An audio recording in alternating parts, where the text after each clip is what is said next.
It's been a little bit unprofessional from the WTA here, and the leadership a little bit weak for now.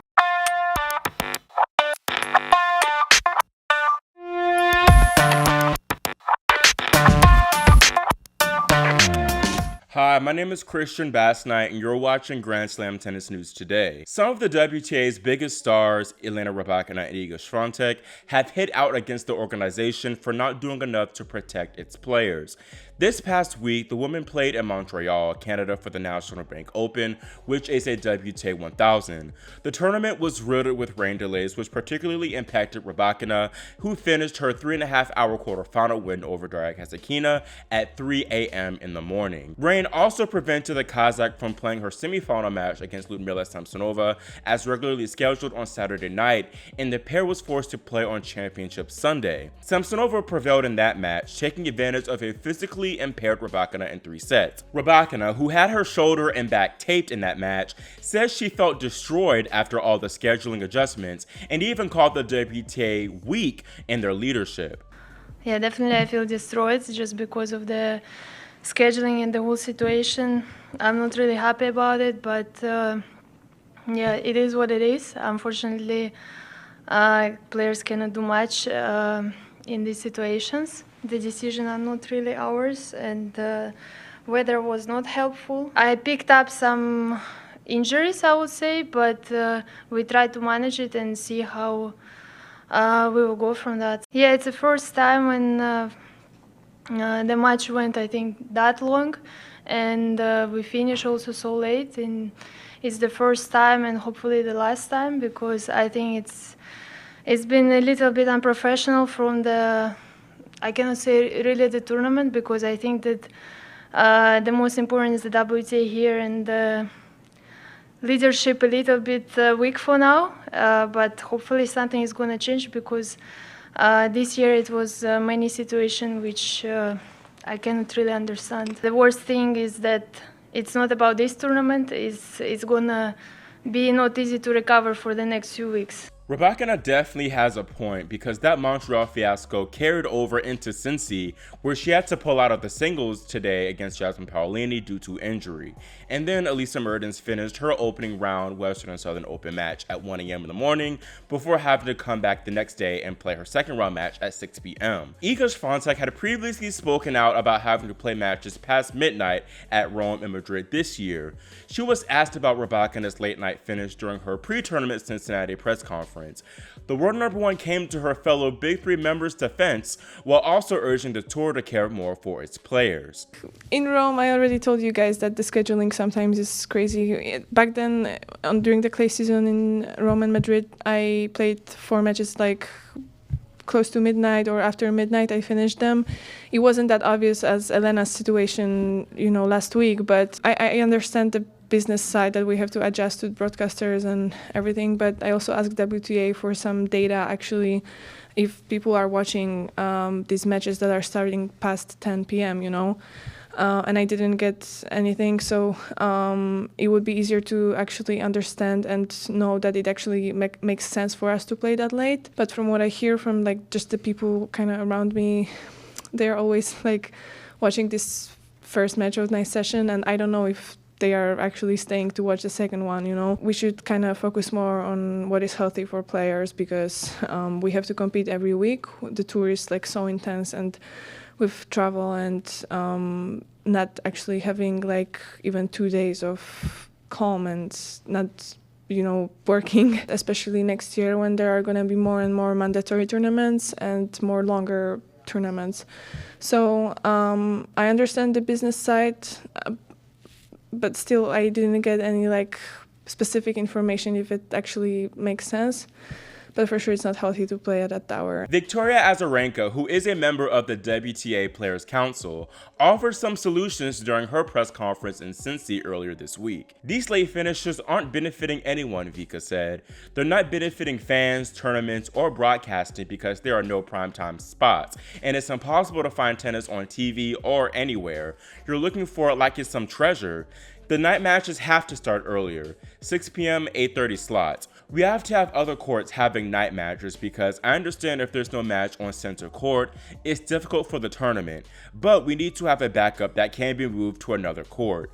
We need to expand a little production on other courts to make sure we cover more for World Feed and for the TV. Azarenka also suggested that matches be shorter and opposes the tour's move to extend 1,000 tournaments to 2 weeks, a change that will go into effect in 2025. I agree with Swiatek and Azarenka's points because even looking at Cincinnati, hardly any fans were out watching tennis on the outside courts for the night sessions. It's just too late for the fans. Now, Samsonova, who I mentioned earlier, beat Rybakina in that semifinal in Montreal. She was severely impacted by all the rain delays too. Inclement weather forced the Russian to play both her third round and quarterfinal matches on the same day. Then she had to play the finals against Pegula only a few hours after that Rybakina win, falling to Jessica 6-1, 6-love in 49 minutes. Pegula had a major advantage playing her semifinal earlier in the day on Saturday before the rain rained on Samsonova and Rybakina's parade. Samsonova also has some things to get off her chest, essentially saying that the establishment does not care about the players. Everyone saw that the forecast was at 6 p.m. will be raining, so I knew that.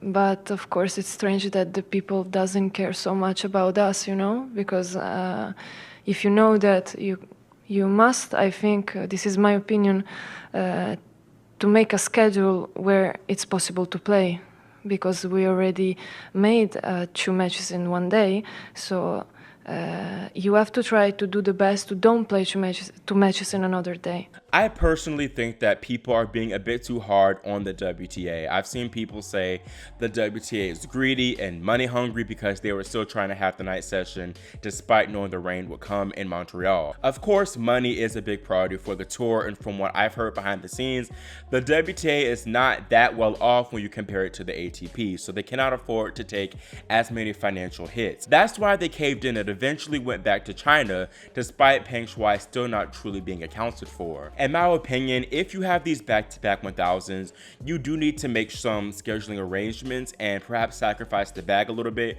the broadcasting bag, so that players aren't forced to play 2 times a day on multiple occasions or finish matches at like 3 a.m. in the morning. This entire situation could have been avoided if they put some of the singles matches on the non-stadium courts to get play completed sooner. Friday, August 11th is where they really messed things up, as they had 5 singles matches back-to-back on the center stadium court. They did that knowing that the weather was not going to be good the following day, and that truly made no sense.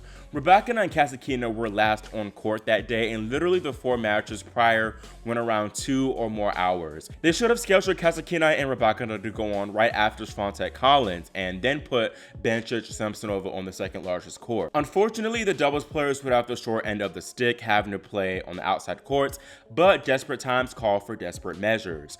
Then, because Rybakina would have more rest, they could put her match with Samsonova on right after the Iga Pegula match, and boom, problem solved. According to Rybakina, the fault isn't really on the tournament organizers, but on the WTA, I guess, for wanting to get that broadcast bag. But I still think the tournament probably wanted to sell more center court tickets, which they get more coin from. And I don't think this thing is just a WTA thing, because the ATP also have their players playing pretty late, so I wouldn't blame it on that. And then even aside from ATP and WTA, you look at the year's final major in New York. Players oftentimes play at 1 a.m., 2 a.m., even 3 a.m. Sometimes they go to bed at like 5 a.m. I don't think it's necessarily a whole like money hungry thing. I mean, obviously the tours can do more, especially the WTA tour. They can do better by the players themselves, but I think a lot of it comes down to, tennis perhaps being a bit too long. That's where maybe a Patrick Monaco UTS format might come in play, where you have, guaranteed, relatively shorter matches. I do think the WTA needs to get their act together in a way, because they're messing up their own reputation, essentially. You have this whole debacle in Montreal, which led to just a terrible final and Pegula winning in 48 minutes. And it sucks, because the tennis prior to the final in Montreal was excellent. They had so many incredible 3-set battles, and then Unfortunately, that was all that was overshadowed by this lackluster finish to the tournament. And a similar situation happened earlier in the season at Rome, which was also riddled by rain delays. Rybakina and Angelina Kalinina played the women's final late on a Saturday night instead of on Sunday. Kalinina had to retire down 6-4, 2-1 due to not having enough time to recover from her grueling semifinal match. The crowd, which barely filled the stadium, might I add, even booed the tournament organizers for their poor scheduling. I know it's difficult to adjust sometimes when Mother Nature strikes, and it's been striking a lot lately. Even as I'm recording this now, Cincinnati is on a rain delay. But hopefully the Montreal incident motivates the higher-ups to put their players' health and their needs first, because women's tennis simply cannot flourish with these anticlimactic tournament finishes. Do you agree with the players and critics that the WTA needs to step up, or are people simply overreacting? Leave your thoughts in the comment section below, and subscribe and click the notification bell so you're notified whenever I post new content. Thanks for watching, and I'll see you next time here on Grand Slam Tennis News Today.